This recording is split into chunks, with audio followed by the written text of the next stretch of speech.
No comment simply வே channel உங்களை அன்போடு வரவேற்கிறது. இந்த வீடியோவில் நம்ம என்ன டிஸ்கஸ் பண்ண போகிறோம்னு பார்த்தீங்கன்னா, நம்ம கோட் படத்தோட ஸ்டோரி இப்போ ரிவீல் ஆயிருக்கு. இந்த கோட் படத்தோட ஸ்டோரி இந்த படத்தை எவ்வளோ இம்பாக்ட் கிரியேட் பண்ண போகிறதுன்னு சொல்லிட்டு இந்த வீடியோ நம்ம டீட்டெயிலாக டிஸ்கஸ் பண்ணுவோம். அதுக்கு முன்னாடி நீங்கள் இந்த சேனலுக்கு புதுசாக இருந்தால் அந்த சேனலை சப்ஸ்கிரைப் பண்ணி பெல் ஐக்கனோட கிளிக் பண்ணி வச்சுக்கோங்க. வாங்க நம்ம வீடியோக்குள்ளே போகலாம். நம்ம கோட் படத்தோட ஸ்டோரி இப்போ சோசியல் மீடியா செம வைரலாக வரவிட்டு இருக்கு. அந்த ஸ்டோரி படி பாஸ்டில் ஒரு சம்பவத்தை மறைக்கிறாங்க. அந்த மறைக்கான சம்பவம் திடீர்னு ரிவீல் ஆயிடுது.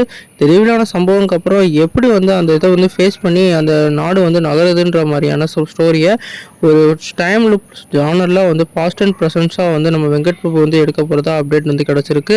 குறிப்பாக இந்த படத்தில் நம்ம ரெண்டு விஜயை பார்க்க போகிறோம். அவங்க ஒன்று பாஸ்ட்டாகவும் இன்னொன்று ஃபியூச்சராகவும் இருக்க போகிறதா அப்டேட் கொடுத்துருக்காங்க. இந்த படத்தில் எக்ஸ்பெக்டேஷன் கிரியேட் பண்ணுற மாதிரி எந்த ஒரு சம்பவம் வரனாலும் இந்த படத்தோட ஸ்க்ரீன் பிளே நம்ம வெங்கட் பிரபு நல்லா பண்ணிடுவாருன்னு சொல்லிட்டு இப்போ ஒரு நம்பிக்கை கிளம்பியிருக்கு. இதை எப்படா ப்ரூஃபாக சொல்கிறீங்கன்னு சொன்னது பார்த்தீங்கன்னா, ட்ரெய்லருக்கு அப்புறம் கன்ஃபார்மாக தெரியும் இந்த படம் பிளாக் பஸ்டர் ஆகுமா ஆகாதான்னு சொல்லிட்டு. நீங்கள் இந்த படத்தை எவ்வளோ எதிர்பார்க்குறீங்கன்னு சொல்லிட்டு கமெண்ட் பண்ணுங்கள். இந்த வீடியோ உங்களுக்கு சாட்டிஸ்ஃபை லைக் பண்ணுங்கள், சப்ஸ்கிரைப் பண்ணுங்கள்.